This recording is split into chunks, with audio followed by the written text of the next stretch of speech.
हरे कृष्ण। श्रीमद् भागवतम पंचम स्कंद चौथा पांचवा छठवां अध्याय। चौथा अध्याय ऋषभ देव जी का राज्य शासन। श्री सुखदेव जी कहते हैं, राजन, नाभि नंदन के अंग जन्म से ही भगवान विष्णु के वज्र अंकुश आदि चिन्ह से युक्त थे। समता, शांति, वैराग्य और ऐश्वर्य आदि महाविभूतियों के कारण इनका प्रभाव दिनों दिन बढ़ता जाता है।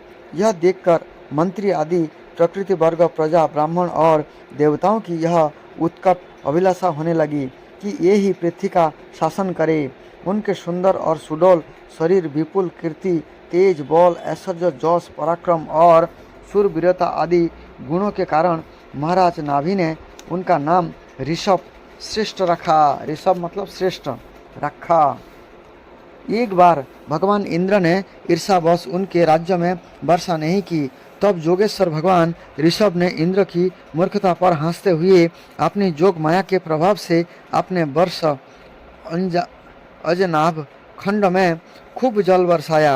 महाराज नाभि अपनी इच्छा के अनुसार श्रेष्ठ पुत्र पाकर अत्यंत आनंद मग्न हो गए और अपनी ही इच्छा से मनुष्य शरीर धारण करने वाले पुराण पुरुष श्री हरि का सप्रेम लालन करते हुए उन्हीं के लीला विलास से मुग्ध होकर वत्सतात ऐसा गदगद वाणी से कहते हुए बड़ा सुख मानने लगे। जब इन्होंने देखा कि मंत्रिमंडल, नागरिक और राष्ट्र की जनता ऋषभ देव से बहुत प्रेम करते हैं, तो उन्होंने उन्हें धर्म मर्यादा की रक्षा के लिए राज्याभिषिक्त करके ब्राह्मण की देखरेख में छोड़ दिया। अब अपनी पत्नी मेरु देवी के सहित बद्रिका आश्रम को चले गए। यहाँ अहिंसा वृत्ति से, जिससे किसी को उद्वेग न हो, ऐसे कुशल पूर्ण तपस्या और समाधि के द्वारा भगवान वासुदेव के नर नारायण रूप की आराधना करते हुए समय आने पर उन्हीं के स्वरूप में लीन हो गए। पांडुनंदन राजा नाभि के विषय में यह लोकोक्ति प्रसिद्ध है। राजर्षि नाभि के उदार कर्मों का आचरण दूसरा कौन पुरुष कर सकता है? जिनके शुद्ध कर्मों से संतुष्ट होकर साक्षात श्री हरि उनके पुत्र हो गए थे। महाराज नाभि के समान ब्राह्मण भक्त भी कौन हो सकता है? जिनकी दक्षिणा से संतुष्ट हुए ब्राह्मणों ने अपने मंत्र बल से उन्हें यज्ञशाला में साक्षात भगवान विष्णु के दर्शन करा दिए। भगवान ऋषभ देव ने अपने देश अजनाभ खंड को कर्मभूमि मानकर लोक संग्रह के लिए कुछ काल गुरुकुल में वास किया। गुरुदेव को यथोचित दक्षिणा देकर गृहस्थ में प्रवेश करने के लिए उनकी आज्ञा ली। फिर लोगों को गृहस्थ धर्म की शिक्षा देने के लिए देवराज इंद्र की दी हुई उनकी कन्या जयंती से विवाह किया तथा श्रोत स्मार्त दोनों प्रकार के शास्त्रोपदिष्ट कर्मों का आचरण करते हुए उसके गर्भ से अपने ही समान गुणवान 100 पुत्र उत्पन्न किए। उनमें महाजोगी भरत जी सबसे बड़े और सबसे अधिक गुणवान थे। उन्हीं के नाम से लोग इस अजनाभ खंड को भारतवर्ष कहने लगा। उनसे छोटे कुशवर्त, इलावर्त, ब्रह्मवर्त, मलय, केतु, भद्रसेन, इंद्रस्पृक, विदर्भ और कीकट, ये 9 राजकुमार शेष 9 भाइयों से बड़े एवं श्रेष्ठ थे। उनसे छोटे कवि हरि, अंतरिक्ष, प्रबुद्ध, हिप्पलायन, अभिहत्र, दुर्मिल, चमस और करभाजन, ये 9 राजकुमार भागवत धर्म का प्रचार करने वाले बड़े भगवत भक्त थे। भगवान की महिमा से महिमान्वित और परम शांति से पूर्ण इनका चरित्र, पवित्र चरित्र हम नारद वसुदेव संवाद के प्रसंग से आगे एकादश स्कंद में कहेंगे। इनसे छोटे जयंती के 81 पुत्र पिता की आज्ञा का पालन करने वाले अति विनीत, महान, देवज्ञ और निरंतर यज्ञ करने वाले थे। ये पुण्य कर्म का अनुष्ठान करने से शुद्ध होकर ब्राह्मण हो गए थे। भगवान ऋषभ देव यद्यपि परम स्वतंत्र होने के कारण स्वयं सर्वदा ही सब प्रकार की अनर्थ परंपरा से रहित केवल आनंद अनुभव स्वरूप और साक्षात ईश्वर ही थे, तो भी आज्ञा नियमों के समान कर्म करते हुए उन्होंने काल के अनुसार प्राप्त धर्म का आचरण करके उसका तत्व न जानने वाले लोगों को उसकी शिक्षा दी। साथ ही सम, शांत, सुहृद और कारुणिक रहकर धर्म, अर्थ, यश, संतान, भोग, सुख और मोक्ष का संग्रह करते हुए गृहस्थ आश्रम में लोगों को नियमित किया। महापुरुष जैसा आचरण करते हैं, दूसरे लोग उसी का अनुकरण करने लगता है। यद्यपि ये सभी धर्मों के सार रूप वेदों के गूढ़ रहस्य को जानते थे, तो भी ब्राह्मणों की बतलाई हुई विधि से साम, दान आदि नीति के अनुसार ही जनता का पालन करते थे। उन्होंने शास्त्र और ब्राह्मणों के उपदेश अनुसार भिन्न भिन्न देवताओं के उद्देश्य से द्रव्य, देश, काल, आयु, श्रद्धा और रीति आदि से सुसंपन्न सभी प्रकार के 100 यज्ञ किए। भगवान ऋषभदेव शासन काल में इस देश का कोई भी पुरुष अपने लिए किसी से भी अपने प्रभु के प्रति दिन दिन बढ़ने वाले अनुराग के सिवा और किसी वस्तु की कभी इच्छा नहीं करता था। वही नहीं, आकाश, अंकस, कुसुम आदि अभिधामान वस्तु की भांति कोई किसी की वस्तु की और दृष्टिपात भी नहीं करता था। एक बार भगवान ऋषभदेव घूमते घूमते ब्रह्मवर्त देश में पहुँचे। वहाँ बड़े बड़े ब्रह्मर्षियों की सभा में उन्होंने प्रजा के सामने ही अपने समाहित चित्त तथा विनय और प्रेम के भार से सुसंजत पुत्र के शिक्षा देने के लिए इस प्रकार कहा।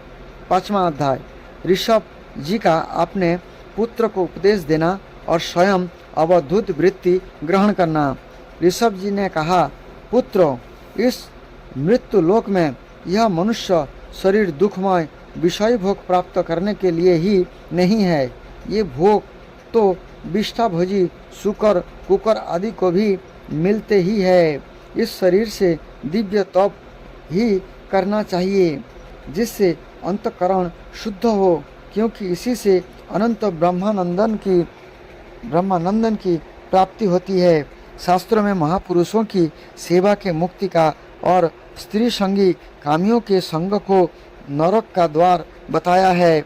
महापुरुष ये ही है जो समांचित, परम शांत, क्रोधहीन, सबके हित चिंतक और सदाचार संपन्न हो, अथवा मुझ परमात्मा के प्रेम से ही जो एकमात्र पुरुषार्थ मानते हैं, केवल विषय की ही चर्चा करने वाले लोगों में तथा स्त्री, पुत्र और धन आदि सामग्रियों से संपन्न घरे में उनकी अरुचि हो, और जो लौकिक कार्यों में केवल शरीर निर्वाह के लिए ही प्रवृत्त होते हो, मनुष्य अवश्य प्रमादवश कुकर्म करने लगता है। उनका यह प्रवृत्ति इंद्रियों के तृप्त करने के लिए ही होता है। मैं इसे अच्छा नहीं समझता, क्योंकि इसी के कारण आत्मा को यह असत और दुखदायक शरीर प्राप्त होता है। जब तक जीव को आत्म तत्व की जिज्ञासा नहीं होती, तभी तक अज्ञानवश देहादि के द्वारा उसका स्वरूप छिपा रहता है। जब तक वह लौकिक वैदिक कर्म में फंसा रहता है, तब तक मन में कर्म की वासनाएं भी बनी ही रहती है और इन्हीं से देह बंधन की प्राप्ति होती है। इस प्रकार अविद्या के द्वारा आत्मा स्वरूप के ढक जाने से कर्म वासनाओं के वशीभूत हुआ चित्त मनुष्य को फिर कर्म में ही प्रवृत्त करता है। अतः जब तक उसकी मुझ वासुदेव में प्रीति नहीं होती, तब तक वह देह बंधन से छूट नहीं सकता। स्वार्थ में पागल जीव जब तक विवेक दृष्टि का आश्रय लेकर इंद्रियों की चेष्टाओं को मिथ्या नहीं देखता, तब तक आत्मा स्वरूप की स्मृति खो बैठने के कारण यह अज्ञान बस प्रिय विषय प्रधान गृह आदि में आसक्त रहता है और तरह तरह के क्लेश उठाता रहता है। स्त्री और पुरुष स्त्री और पुरुष इन दोनों को जो परस्पर दाम्पत्य भाव है, इसी को पंडित जन उनके हृदय की दूसरी स्थूल एवं दुर्भेद ग्रंथि कहते हैं। देहाभिमान रूपी एक एक सूक्ष्म ग्रंथि तो उनमें अलग अलग पहले से ही है। उसी के कारण जीव को देह इंद्रियों के अतिरिक्त घर, खेल, पुत्र, स्वजन और धन आदि में भी मैं और मेरे पन का मोह हो जाता है। जिस समय कर्म वासनाओं के कारण पड़ी हुई इसकी यह दृढ़ हृदय ग्रंथि ढीली हो जाती है, उसी समय यह दाम्पत्य भाव से निवृत्त हो जाता है और संसार के देहभूत अहंकार को त्याग कर सब प्रकार के बंधनों से मुक्त हो परम पद प्राप्त कर लेता है। पुत्र संसार सागर से पार होने में कुशल तथा धैर्य, उद्यम एवं सत्व गुण विशिष्ट पुरुषों को चाहिए कि सेवा के आत्मा और गुरु स्वरूप मुझ भगवान में भक्ति भाव रखने से, मेरे परायण होने से, तृष्णा के त्याग से, सुख दुख आदि द्वंद्वों के सहने से जीव को सभी जोनियों में दुख ही उठाना पड़ता है। इस विचार से, तत्व जिज्ञासा से, तप से, सकाम कर्मों के त्याग से ही, मेरे लिए कर्म करने से, मेरी कथाओं का नित्य प्रति श्रवण करने से, मेरे भक्त के संग और मेरे गुणों के कीर्तन से, वैराग्य से, समता से, शांति से और शरीर तथा घर आदि में मैं मेरेपन का भाव को जो त्यागने की इच्छा से, अध्यात्म शास्त्र के अनुशीलन से, एकांत सेवन से, प्राण, इंद्रियां और मन के संयम से, शास्त्र और सत्पुरुषों के वचन में यथार्थ बुद्धि रखने से, पूर्ण ब्रह्मचर्य से, कर्तव्य कर्मों में निरंतर सावधान रहने से, वाणी के संयम से, सर्वत्र मेरी ही सत्ता दिखने से, अनुभव ज्ञान सहित तत्व विचार से और योग साधन से अहंकार रूप अपने लिंग शरीर को लीन कर दे। मनुष्य को चाहिए कि वह सावधान रहकर अभिधा से प्राप्त इस हृदय ग्रंथि रूप बंधन को शास्त्रोक्त रीति से इन साधनों के द्वारा भली भांति काट डाले, क्योंकि वही कर्म संस्कार के रहने का स्थान है। तदंतर साधनों का भी परित्याग कर दे। जिसका मेरे लोक की इच्छा हो अथवा जो मेरे अनुग्रह की प्राप्ति ही परम पुरुषार्थ मानता हो, यह राजा हो तो अपनी अबोध प्रजा को गुरु, अपने शिष्य को और पिता अपने पुत्र को ऐसी ही शिक्षा दे। अज्ञान के कारण यदि ये उस शिक्षा के अनुसार न चलकर कर्मों को ही परम पुरुषार्थ मानते रहे, तो भी उन पर क्रोध न करके उन्हें समझा बुझाकर कर्म में प्रवृत्त न होने दे। उन्हें विषय आसक्ति युक्त काम कर्म में लगाना तो ऐसा ही है जैसे कि अंधे मनुष्य को जानबूझकर गड्ढे में ढकेल देना। इससे भला किस पुरुषार्थों की सिद्धि हो सकती है? अपना सच्चा कल्याण किस बात में है, इसको लोग नहीं जानते। इसी से वे तरह तरह की भोग कामना में फंसकर तुच्छ क्षणिक सुख के लिए आपस में बैर ठान लेते हैं और निरंतर विषय भोग के लिए ही प्रयत्न करते रहते हैं। ये मूर्ख इस बात पर कुछ भी विचार नहीं करते कि इस बैर विरोध के कारण नरक आदि अनंत घोर दुख की प्राप्ति होगी।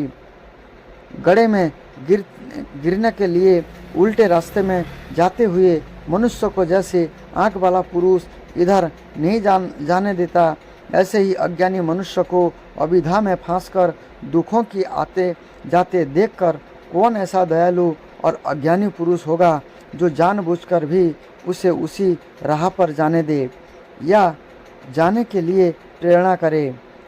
जो अपने प्रिय संबंधी को भगवत भक्ति का उपदेश देकर मृत्यु की फांसी से नहीं छुड़ाता, यह गुरु नहीं है, सज्जन नहीं है, पिता नहीं है, माता नहीं है, इष्टदेव नहीं है और पति नहीं है। मेरे इस अवतार शरीर का रहस्य साधारण जानों के लिए बुद्धि गम्य नहीं है। शुद्ध सत्य ही मेरा हृदय है और उसी में धर्म की स्थिति है। मैंने अधर्म को अपने से बहुत दूर पोछने पीछे की ओर धकेल दिया है। इससे सत्पुरुष मुझे ऋषभ कहते हैं। तुम सब मेरे उस शुद्ध सत्यमय हृदय से उत्पन्न हुए हो, इसलिए मत्सर छोड़कर अपने बड़े भाई भरत की सेवा करो। उसकी सेवा करना मेरी ही सेवा करना है और वही तुम्हारा प्रजापालन भी है। अन्य सब भूतों की अपेक्षा वृक्ष अत्यंत श्रेष्ठ है, उनसे चलने वाले जीव श्रेष्ठ है और उनमें भी कीटादिश की अपेक्षा ज्ञान युक्त पशु आदि श्रेष्ठ है। पशुओं से मनुष्य, मनुष्य से प्रथम गण, प्रमथों से गंधर्व, गंधर्व से सिद्ध और सिद्ध से देवताओं के अनुयायी किन्नर आदि श्रेष्ठ है। उनसे असुर, असुरों से देवता और देवताओं से भी इंद्र श्रेष्ठ है। इंद्र में भी ब्रह्मा जी के पुत्र दक्ष आदि प्रजापति श्रेष्ठ है। ब्रह्मा जी के पुत्र में रुद्र सबसे श्रेष्ठ है। ये ब्रह्मा जी से उत्पन्न हुए हैं, इसलिए ब्रह्मा जी उनसे श्रेष्ठ है। ये भी मुझसे उत्पन्न है और मेरी उपासना करते हैं, इसलिए मैं उनसे भी श्रेष्ठ हूँ। परंतु ब्राह्मण मुझसे भी श्रेष्ठ है, क्योंकि मैं उन्हें पूज्य मानता हूँ। सभा में उपस्थित ब्राह्मणों को लक्ष्य करके विप्रगण दूसरे किसी भी प्राणों को मैं ब्राह्मणों के समान भी नहीं समझता, फिर उनसे अधिक तो मान ही कैसे सकता हूँ। लोग श्रद्धापूर्वक ब्राह्मणों के मुख जो अग्नि आदि आहुति डालते हैं, उसे मैं उसी प्रसन्नता से ग्रहण करता हूँ। वैसे अग्निहोत्र में होम की कोई सामग्री स्वीकार नहीं करता। जिन्होंने इस लोक में अध्ययन आदि से द्वारा मेरी देव रूपा अति सुंदर और पुरातन मूर्ति को धारण कर रखा है, तथा जो परम पवित्र सत्गुण सम दम सत्य दया तप तितिक्षा और ज्ञान आदि 8 गुणों से संपन्न है, इन ब्राह्मणों से बढ़कर और कौन हो सकता है। मैं ब्राह्मण आदि से भी श्रेष्ठ और अनंत हूँ, तथा स्वर्ग मोक्ष आदि देने की भी समर्थ रखता हूँ। किंतु मेरे अकिंचन भक्त ऐसे निष्प्रिय होते हैं कि वे मुझसे भी कभी कुछ नहीं चाहते। फिर राज्य आदि अन्य वस्तुओं की तो ये इच्छा ही कैसे कर सकते हैं। पुत्र, तुम संपूर्ण चराचर भूतों को मेरा ही शरीर समझकर शुद्ध बुद्धि से पद पद पर उनकी सेवा करो, वही मेरी सच्ची पूजा है। मन, वचन, दृष्टि तथा अन्य इंद्रियों की चेष्टाओं का साक्षात फल मेरा इस प्रकार की पूजन की है। इसके बिना मनुष्य अपने को मोहमय कालपास से छुड़ा नहीं सकता। श्री सुखदेव जी कहते हैं, राजन, ऋषभ देव जी के पुत्र यद्यपि स्वयं ही सब प्रकार सुशिक्षित थे, तो भी लोगों को शिक्षा देने के उद्देश्य से महाप्रभावशाली परम सुहृद भगवान ऋषभ ने उन्हें इस प्रकार उपदेश दिया। ऋषभ देव जी के 100 पुत्रों में भरत सबसे बड़े थे। ये भगवान के परम भक्त और भगवत भक्तों के परायण थे। ऋषभ जी ने पृथ्वी का पालन करने के लिए उन्हें राजगद्दी पर बैठा दिया और स्वयं उपशमशील निवृत्ति परायण महामुनियों के भक्ति ज्ञान और वैराग्य रूप परम हंस चित धर्म की शिक्षा देने के लिए बिल्कुल विरक्त हो गए। केवल शरीर मात्र का परिग्रह रखा और सब कुछ घर पर रहते ही छोड़ दिया। अब ये वस्त्रों का भी त्याग करके सर्वथा दिगंबर हो गए। उस समय उनके बाल बिखरे हुए थे, उन्मत्त का सा वेश था। इस स्थिति में ये अब आहवनीय अग्निहोत्र की अग्नियों के अपने में ही लीन करके सन्यासी हो गए और ब्रह्मचर्य व्रत ब्रह्मावर्त देश से बाहर निकल गए। ये सर्वथा मौन हो गए थे, कोई बात करना चाहता तो बोलते नहीं थे। जड़, अंधे, बहरे, गूंगे, पिशाच और पागलों की सी चेष्टा करते हुए ये अवधूत बने जहाँ तहाँ विचरने लगे। कभी नगरों और गांवों में चले जाते तो कभी खाने किसानों की बस्तियों बगीचे, पहाड़ी गांव, सेना की छावनियाँ, गौशालाओं, अहीरों की बस्तियाँ और जातियों को टिकने के स्थानों में रहते। कभी पहाड़ों, जंगलों और आश्रम आदि में विचरते। ये किसी भी रास्ते से निकलते तो किस प्रकार वन में विचरने वाले हाथियों की मक्खियाँ सताती है, इसी प्रकार मूर्ख और दुष्ट लोग उनके पीछे हो जाते और उन्हें तंग करते। कोई धमकी देते, कोई मारते, कोई पेशाब कर देते, कोई थूक देते, कोई ढेला मारते, कोई बिष्ठा और धूल फेंकते, कोई अधोवायु छोड़ते और कोई खोटी खरी सुनाकर उनका तिरस्कार करते। किंतु ये इन सब बातों पर जरा भी ध्यान नहीं देते। इसका कारण वह था कि भ्रम से सत्य कहे जाने वाले इस मिथ्या शरीर में उनकी अहंता ममता तनिक भी नहीं है। ये कार्य कारण रूप संपूर्ण पंचत के साक्षी होकर अपने परमात्मा स्वरूप में ही स्थित थे। इसलिए अखंड चित्त वृत्ति से अकेले ही पृथ्वी पर विचरते रहते थे। यद्यपि उनके हाथ, पैर, छाती, लंबी लंबी बाहें, कंधे, गले और मुख आदि अंगों की बनावट बड़ी ही सुकुमार थी।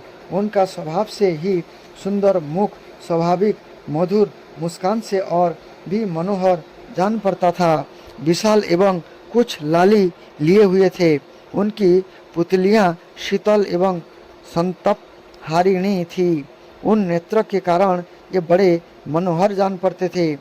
कपोल, कान और नासिका छोटे बड़े ना होने पर होकर समान एवं सुंदर थे तथा उनके अस्फुट हास्ययुक्त मनोहर मुखारबिंद की शोभा के देखकर पूर्व नारियों के चित्त में कामदेव का संचार हो जाता था। तथापि उनके मुख के आगे जो भूरे रंग की लंबी लंबी घुंघराली लटें लटकी रहती थी, उनके महान भार और अवधूत के समान धूलि धूसरित देह के कारण ये ग्रस्त मनुष्य के समान जान पड़ते थे। जब भगवान ऋषभ देव ने देखा कि यह जनता योग साधना में विघ्न रूप है और इससे बचने का उपाय विभत्स वृत्ति से रहना ही है, तब उन्होंने अजगर वृत्ति धारण कर ली।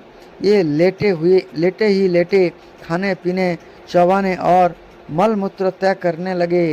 ये अपने त्यागे हुए मल में लौट कर शरीर को उससे सान लेते, किंतु उनके मल में दुर्गंध नहीं थी, बड़ी सुगंध थी और वायु उस गंध को लेकर उनके चारों ओर 10 योजन तक सारे देश को सुगंधित कर देती थी।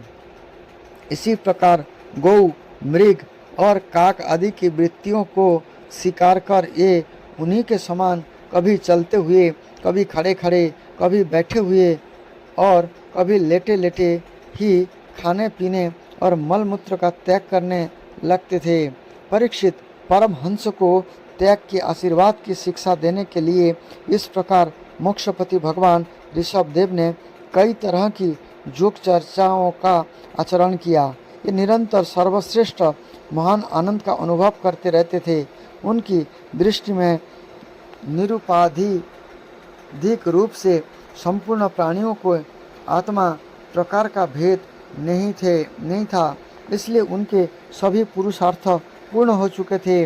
उनके पास आकाश गमन, मनोजवित मन की गति से समान ही शरीर का भी इच्छा करते ही सर्वत्र पहुंच जाना, अंतर्ध्यान प्रकार काय प्रवेश, दूसरे शरीर में प्रवेश करना, दूसरे बातें सुन लेना और दूर के दृश्य देख लेना आदि सब प्रकार की सिद्धियां अपने आप ही सेवा करने को आई, परंतु उन्होंने उनका मन से आदर या ग्रहण नहीं किया। छठा अध्याय, ऋषभदेव जी का देहत्याग। राजा परीक्षित ने पूछा, भगवान, योग रूप वायु से प्रज्वलित हुई योग अग्नि से जिनके राग आदि कर्म बीज दग्ध हो गए हैं, उन आत्माराम मुनियों को दैववश यदि स्वयं यदि स्वयं ही आदिमानी स्त्रियां प्राप्त हो जाए तो ये उनके राग देश आदि क्लेशों का कारण तो किसी प्रकार हो नहीं सकती। फिर भगवान ऋषभ ने उन्हें स्वीकार क्यों नहीं किया? श्री सुखदेव जी ने कहा, तुम्हारा कहना ठीक है, किंतु संसार में जैसे चालाक वैद्य अपने पकड़े हुए मृग का विश्वास नहीं करते, उसी प्रकार बुद्धिमान लोग इस चंचल चित्त का भरोसा नहीं करते। ऐसा ही कहा भी है, इस चंचल चित्त से कभी मैत्री नहीं करनी चाहिए। इसमें विश्वास करने से ही मन मोहिनी रूप फंसकर महादेव जी का चिरकाल का संचित तप क्षीण हो गया था। जैसे व्यभिचारिणी स्त्री जार पुरुषों के अवकाश देकर उनके द्वारा अपने में विश्वास रखने वाले पति का वध कर देती है, इसी प्रकार जो जोगी मन पर विश्वास करते हैं उसका मन काम और उसके साथी क्रोधादि शत्रु की आक्रमण करने का अवसर देकर उन्हें नष्ट भ्रष्ट कर देता है। काम, क्रोध, मद, लोभ, मोह और भय आदि शत्रुओं का तथा कर्म बंधन का मूल तो यह मन ही है। इस पर कोई भी बुद्धिमान कैसे विश्वास कर सकता है? इसी से भगवान ऋषभ देव यद्यपि इंद्रिय आदि सभी लोकपालों के भी भूषण स्वरूप थे, तो भी वे जड़ पुरुषों की भांति अवधूतों के से विविध वेश, भाषा और आचरण से अपने ईश्वरीय प्रभाव को छिपाए रहते थे। अंत में उन्होंने जोगियों को देह त्याग की विधि सिखाने के लिए अपना शरीर छोड़ना चाहा। ये अपने अंतःकरण में अभेद रूप से स्थित परमात्मा को अभिन्न रूप से देखते हुए वासनाओं की अनुवृत्ति से छूटकर लिंग देह के अभिमान से भी मुक्त होकर अपराम हो गए। इस प्रकार लिंग देह के अभिमान से मुक्त भगवान ऋषभ देव का शरीर जोग माया की वासना से केवल अभिमान भाव से आश्रय ही इस पृथ्वी तल पर विचरता रहा।